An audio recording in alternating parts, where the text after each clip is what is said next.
Call to order this Recording meeting in progress. of the Susquehanna Township Board of Commissioners. This is our workshop meeting, August 22, 2024. We note that all commissioners are here with the exception of Commissioner Sanderson, who is excused. We did an executive session to discuss matters of litigation and personnel. We'll now turn to the Pledge of Allegiance, followed by a moment of silence. I would ask if Commissioner Gary Rothrock could lead us in the pledge. I pledge allegiance to the flag of the United States of America and to the republic for which it stands, one nation, under God, indivisible, with liberty and justice for all.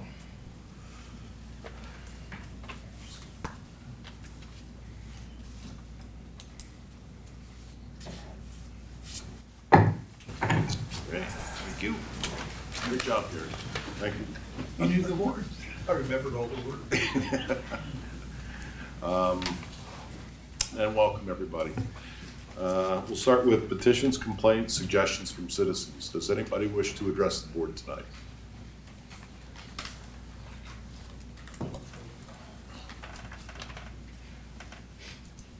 Yes, sir.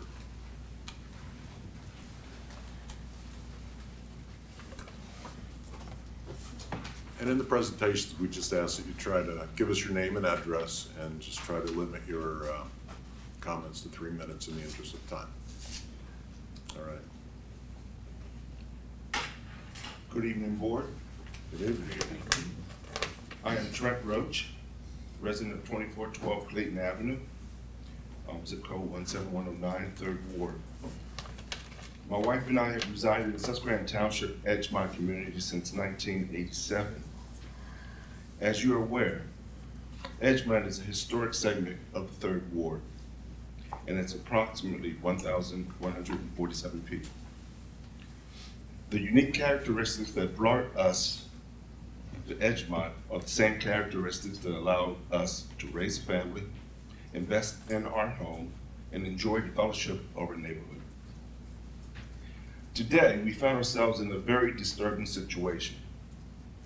2150 Hurst Street Investors LP are requesting consideration for an ordinance to amend section 27-204 and to add new definitions of multiple family complex.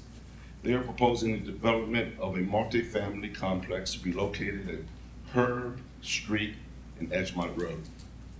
This multi-family complex would be comprised of 144 units, which could potentially reach 432 individuals residing in 4 high-rise apartments.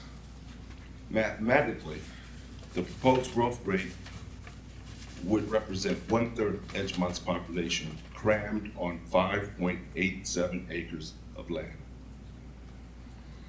My concern is population density and the various effects that it can have on the community and individuals, from health and well-being, which will be noise pollution, stress that can impact physical and mental health, elimination of or reduction of green spaces and recreational areas essential for well-being, environmental impacts with urban density, which affects air quality, waste management, and green spaces. High density areas may experience heat islands due to concrete and limited vegetation. Social interactions and lifestyles could result in crowded public spaces, longer commutes, and increased stress. Structural and services access to services like healthcare, education, and emergency response becomes critical. With these considerations, its impact upon Edgemont community, I, Trent Roach, request the rejection of the proposed amendment to said ordinance. Thank you for your time. Thanks, Trent. Betsy, as folks express their opinions, we're having a hearing There's an advertised hearing, is that correct? Well, because there's changes to the ordinance after the neighborhood meeting, it has to go back to the planning commission for review, so it'll start at the planning commission at a regular public meeting, on Monday at 6 o'clock. And then once the planning commission has then made a new recommendation, to the board, then you would advertise for public hearing, So it's like a month and a half, 2 months away. probably. So there's time to be here, but please feel free to go ahead. Thank you. Richard Jones, 2015 Franklin Avenue, Harrisburg, PA 17109.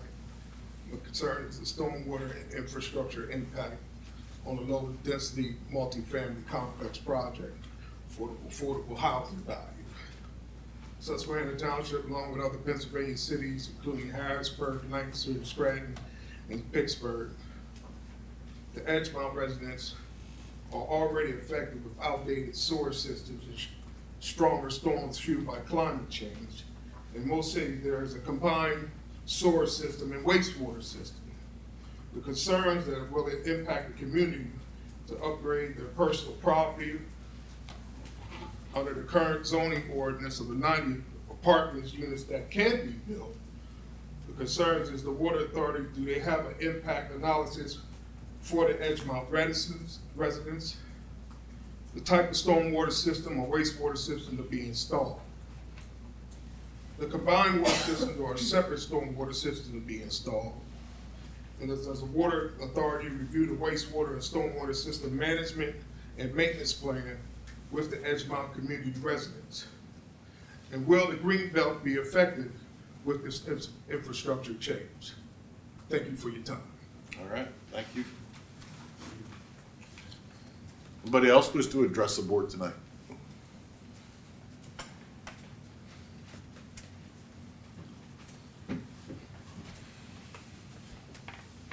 Hello. Hello, everybody. This is my first time ever attending a meeting. My Welcome. name is Rita Rhodes. I live at 2221 Boas Street, which is very close to the Edgemont community. I want to bring up two things which I think about, and that is I worry that we could have an absentee landlord at this multi-family complex at Edgemont and her streets. I am also very concerned about our school district because we just had about 166 townhomes constructed at the Enclave on Elmerton Avenue.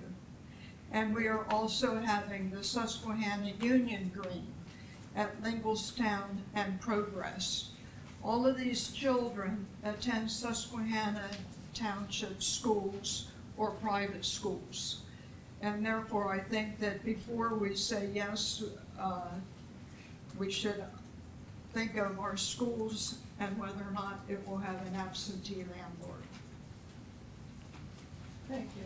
Great, thank you, Mrs. Rhodes. Anybody else wish to talk to the board tonight?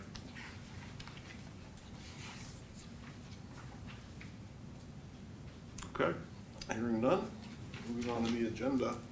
First up is approval of minutes from our August 8th, 2024 Board of Commissioners regular meeting. Mr. President, I'd like to move for approval of the minutes from the August 8th, 2024 regular meeting. Second. Moved and seconded by Commissioner Napper. Comments or questions? All's in favor? Aye. Opposed? Motion carries. Recognitions and presentations. We recently had some bad weather, and I'll kick this over to our manager, Nan Dunford. But we had a tornado touchdown in a broad swath of the township, and it was really an all-hands-on-deck kind of situation on August 9th, and it impacted a major portion of the township. And I'll turn it over to Nan. Yeah, I thought that this was a good time to recognize the work of the Public Works Department, the Police Department, the Fire and EMS Departments, and Building and Codes.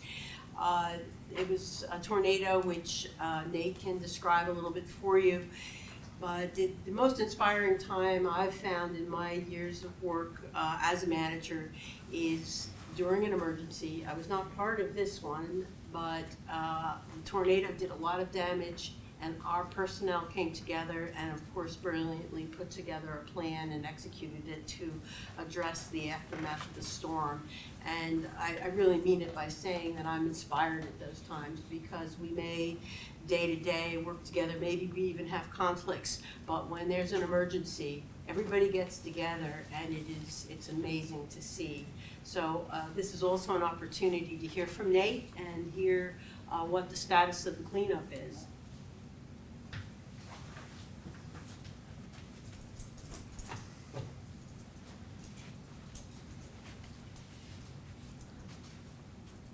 So I actually wasn't here for a tornado, so Travis gets all that credit for keeping the Public Works Department going. You were stuck up in God's country behind Yeah, a I tree stuck. I that was couldn't blown get out from down. there. Yeah. All the roadways are currently open. As of last Tuesday, we got the last secondary road open.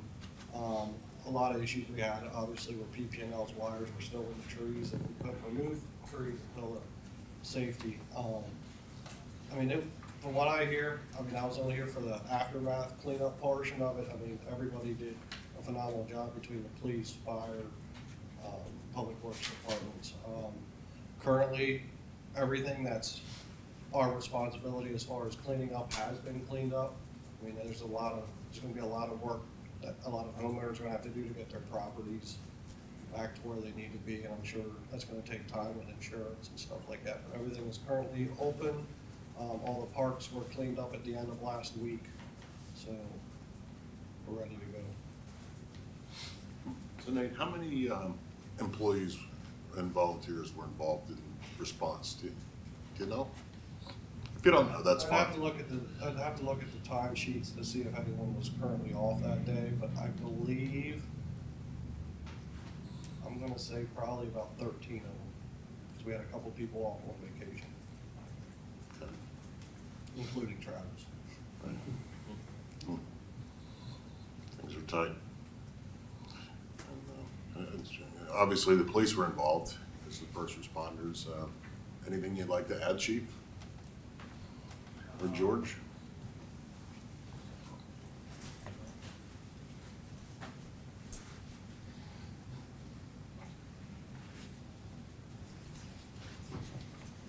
If I remember correctly, the tornado came through about 04:30 a.m. So the officers were dealing with that. Ultimately, life's a team sport.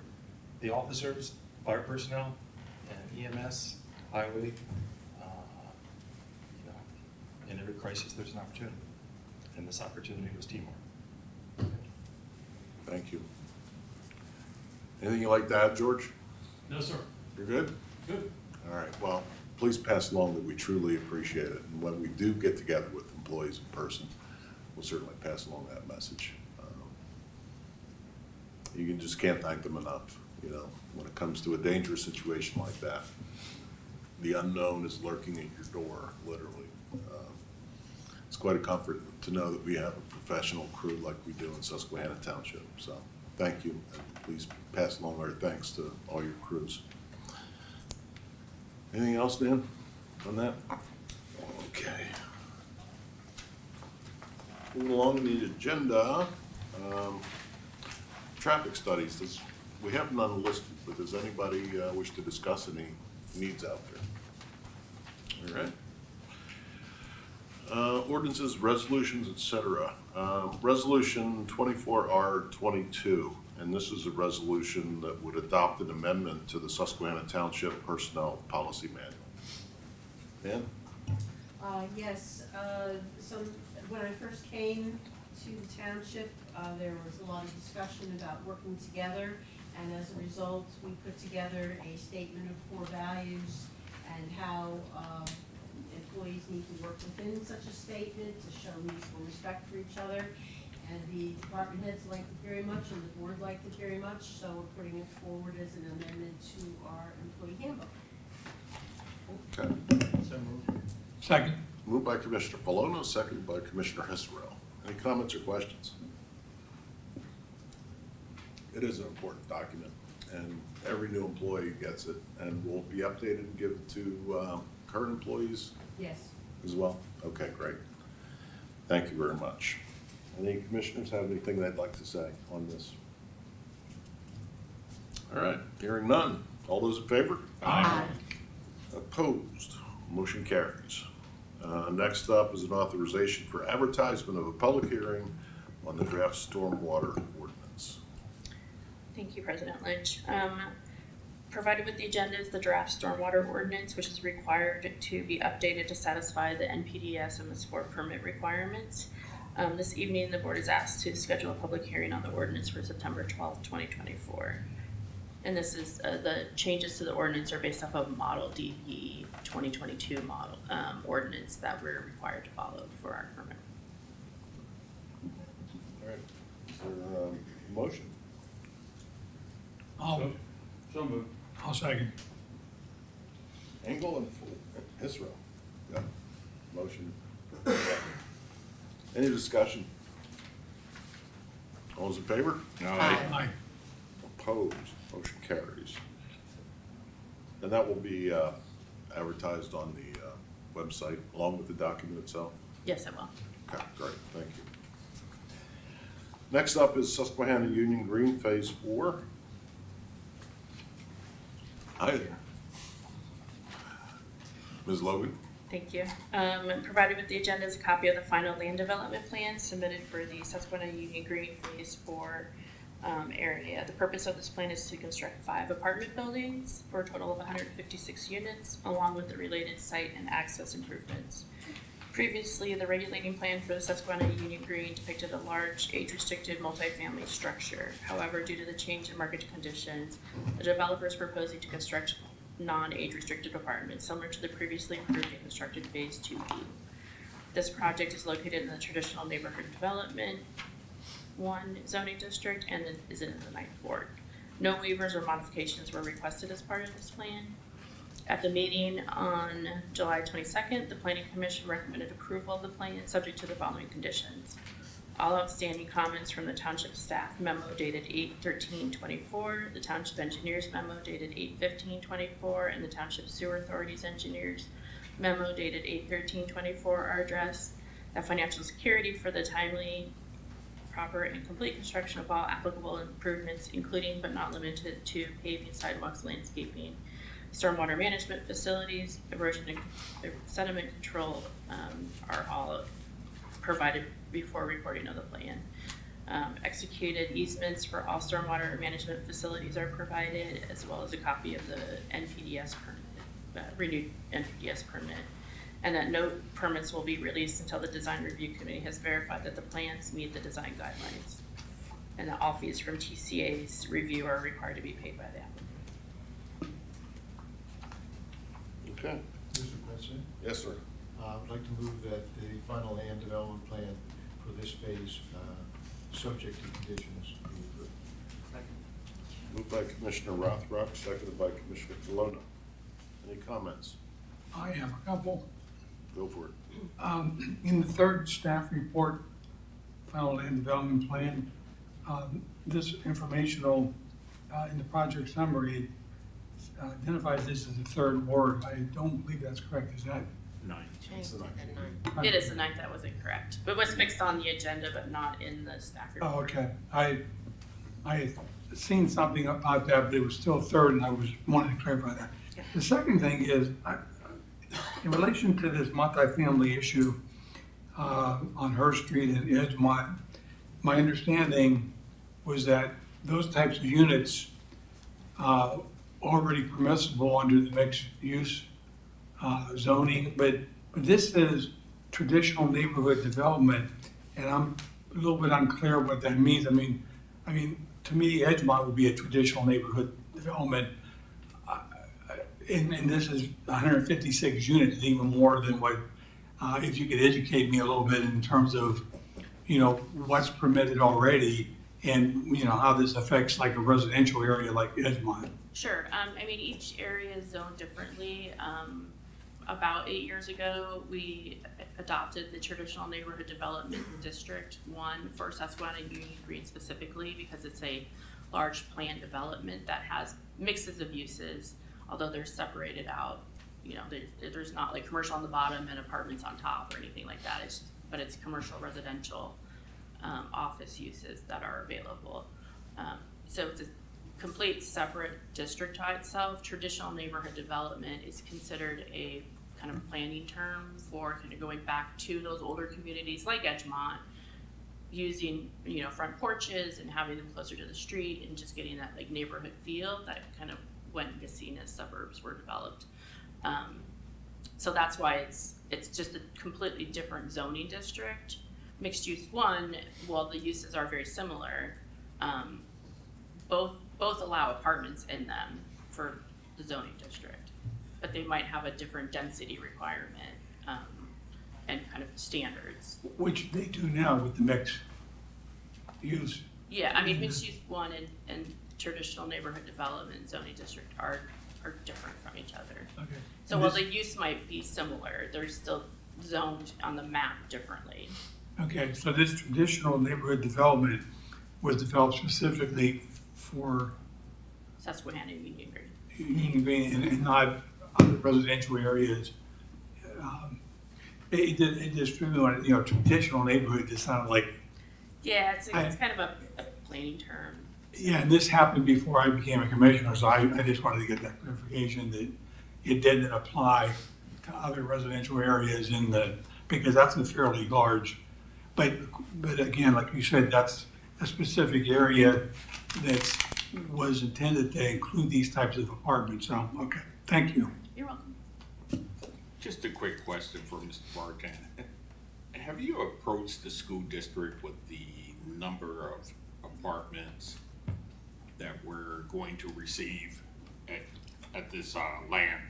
And the reason why I bring that up, because recently there was a story on this about the school district, how we can't handle any more students in our school district. Just to comment whether or not you address this with the school district or the police department, because they're gonna have to react to these situations. Good evening, Ralph Hartung here. Yes. Hartung Group. At one of the planning meetings, there was a question about the school district, and although my company doesn't actually manage the apartments, Landmark Homes owns them and Wolf and Klein manages it. At the time of the question, which was 3 months ago, there were actually, I think, 0 children actually living in the Phase 3 apartments. Okay. However, there are children living in the single family neighborhood, which is Okay. Phase 5 of the project, where there's the 40 individual single family lots. I know personally there's children there, I've seen them. But as of today, I know Yeah. that amazingly there are actually 0, a lot of dogs and a lot of dog waste. Yes. And which we can try to deal with, but no children currently in that phase. Okay. Just something we better keep addressed up with the small space that we have for our school district. Yeah, we got to do everything we can to help Okay. support the school district. Thank you very much. Thank you. Any other questions? Yes, Mr. President? I do have a question. So, and this, I'll address to Ms. Logan if I can. The regulating plan says that there's going to be an age-restricted structure. So is the regulating plan not binding? So the regulating plan itself does not specify that it's age restricted. Originally, when we had a previous land development plan come through, that was age restricted. I thought wording might be incorrect, the way that Mac phrased it. Because the regulating plan is just a plan showing the phases and like what buildings are going where. It doesn't have specific it doesn't have age restricted tied to it. Multifamily, regardless of age, is a permitted use in the TND1. So that's not like separated out when we went through the text amendment. Okay, so this is just phrased incorrectly? I think it's phrased Okay. correctly. So where was it noted? The age restricted, it was on the original land development plan that came through from Methodist, Presbyterian, senior living had done a plan before, and that's where it talked about being age restricted. Okay, and that is not binding? It's not? Correct. Okay. Yeah, and I guess I'm just surprised to hear that there's a dip in the market for age-restricted housing because I've gotten multiple calls from seniors looking for age-restricted housing. Surprising. Thank you. Any other comments or questions from the board? Yeah, I have a question regarding the traffic study. I believe, and I don't see it in my book here, the report from HRG talked about the need for taking a second look at the amount of traffic going into that development because of the fact that we have developed apartments where offices were originally intended, and now we're putting more apartments in. Alex, can you clarify Yes. that a little bit? Thank you, Commissioner. You're correct. So there's been some, obviously modifications as to what was initially proposed versus what was finalized. So we're just asking for an updated count baseline so we can determine that we're still under the threshold that was originally proposed during the preliminary plan phasing of this project. So I think the net output of the proposed phase 4 shows a decrease. So I don't think we're necessarily concerned with phase 4 in and of itself, just the development as a whole, just to make sure that we're still in line with what the original traffic impact study proposed. Wait, you're saying a decrease in traffic based on the changes? Yeah.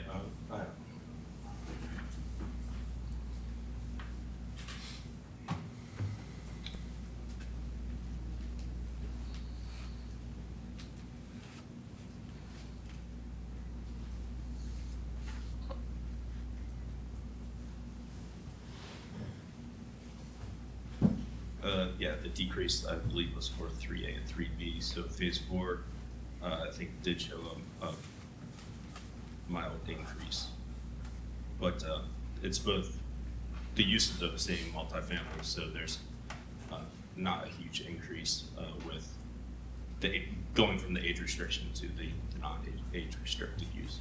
So. Well, no, but you're saying there is a slight increase. Yeah, so overall, with the information that we've already been provided, they're showing a slight decrease with the phases that have been modified. So, as Commissioner Rothbard noted, there was a change from office space to some multifamily, right?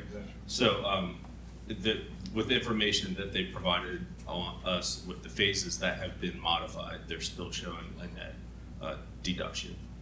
We're asking for a combined analysis on what's currently been built and what's planned to be built to make sure that the project in its entirety is still within the threshold of the original preliminary plan.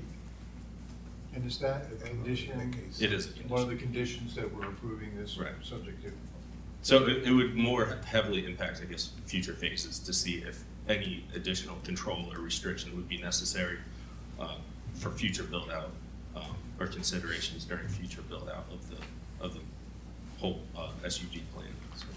Which condition is it that you said it's included? I was trying to read them as you were talking. I'm sorry, it's in our August 15th memo. Okay. It's not actually listed in the bullets that. I think the condition. It's the first bullet lists the memos that are still. Oh, I see. It just refers to the memo and it's in the memo. Gotcha. Yeah, otherwise it'd I be a just very wanted to long make list. sure that issue was part of the conditions. Yep. Thank you, Al. Sure. Any other comments or questions? Just a quick question. What phase are we in and how many more phases to go? They're all actively underway now, sir. Phase 1 is the infrastructure, and I have to take a step back and remind you of something funny about the phase numbering. It's not meant to be sequential, so we used Roman numerals. Okay. Phase 1 did start first, but phase 2 is the commercial core. Phase 3 was the initial apartment complex. Phase 4 is the one before you now, and then phase 5 is the single family phase.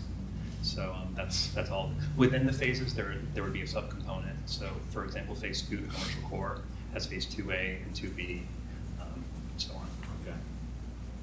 I was out of town for 2 weeks. I was amazed on how much progress was made in 2 weeks. All the single-family homes going up now.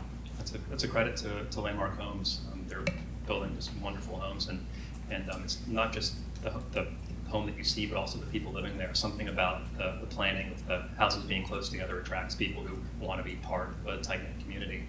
So early results are exceeding really what I hoped for as far as the community feel. So that's, anyway, long answer to a short Big question. things from you.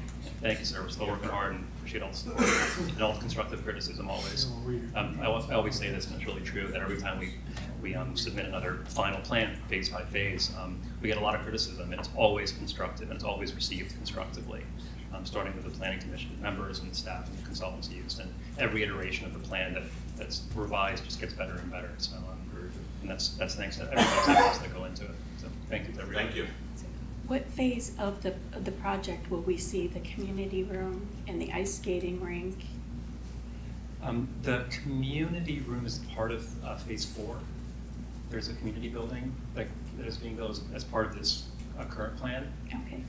The ice skating rink is 75% complete. That's the central green. That's currently under construction. That's where the ice skating rink will go in the future. Okay. All right, well, we're looking forward to that, Yes. for the community to get out there and enjoy those assets. Yeah. The community is actually already enjoying that.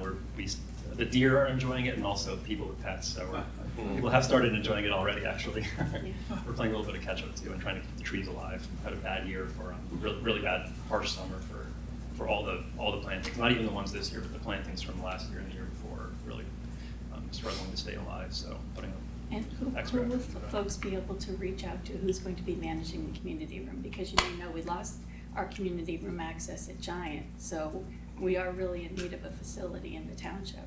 I wasn't aware of that. Yeah, Yeah. so we're anxiously awaiting. That will. I'll defer to Pat on that. If he knows if he's going to be managing it in house, or if they're going to also have Wolf and Klein be the property manager for the apartments over there. Okay, awesome. Thank you. Okay, there's no plans for a senior center there, is there? Okay. No, that's okay.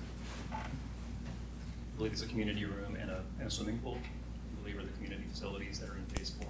Okay. Any other questions? All right, it's been properly moved and seconded. All those in favor? Aye. Opposed? Motion carries. Thank you. Moving on to consent agenda. Number of items here. I'll just run through them quick. Approve agreement with Deputy Director A.J. Soma regarding employee health insurance benefit. Approve the appointment of Joseph Hirsch to the position of Finance Manager. Approve the appointment of Brian McFeeters to the position of Sewer Enforcement Officer. Approve a contract for line painting, the amount of $18,149.55 to B.E. Gamel. Take off the table and authorize the solicitor to send a letter to the property owner regarding the requirement to install a sidewalk along Crooked Hill Road adjacent to the office complex at 2000 Lincolnstown Road. Approve a change order under the Tree Vitalize Planning Grant in the amount of $27,126.74 for the addition of 36 trees in Edgemont, Veterans, Beaufort Hunt, and Olympus Heights parks. These trees are in addition to the 56 previously approved in contracting. Approve the application for payment number 4 for the Boyd Park project. We are recommending payment. That is, staff is in the amount of $120,244,050 be made to Flyway Excavating, leaving a balance yet to be paid on the project of $34,750. Number 8, approve financial reconciliation change order number 2 for the Boyd Park project. This change order reflects the overall net decrease in the contract price of $2,695. Approve letter of support for Manatee Conservancy to apply for a We Can Serve PA grant for a facility management plan for Logan Park. There's no cost to the township. Approved financial security reduction number 2 for Russell Drive Lot 2 for $22,000. Remaining security held is $152,628.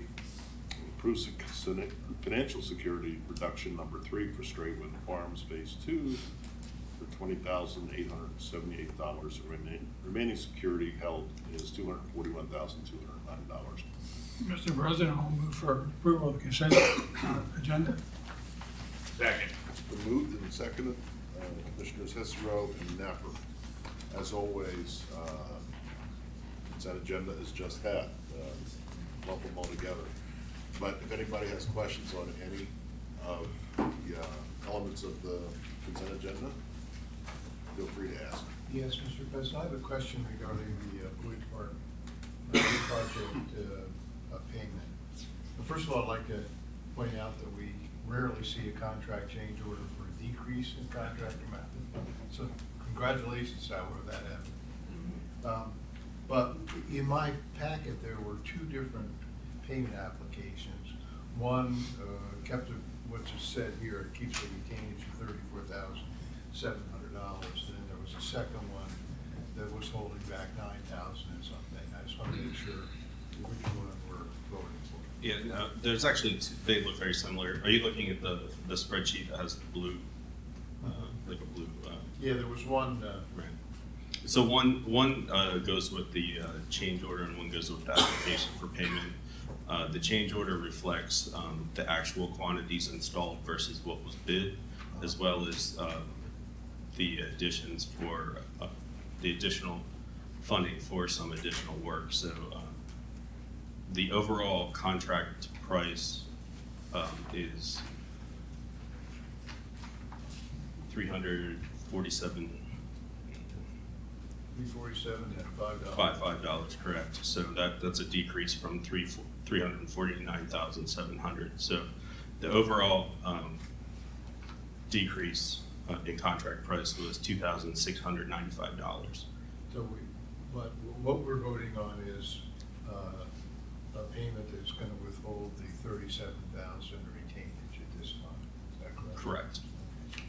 That was my question. Yeah, that's the 10% of the contract value. Right. Understood. All right, thank you. Alex, what's the status of the electric aspect of the?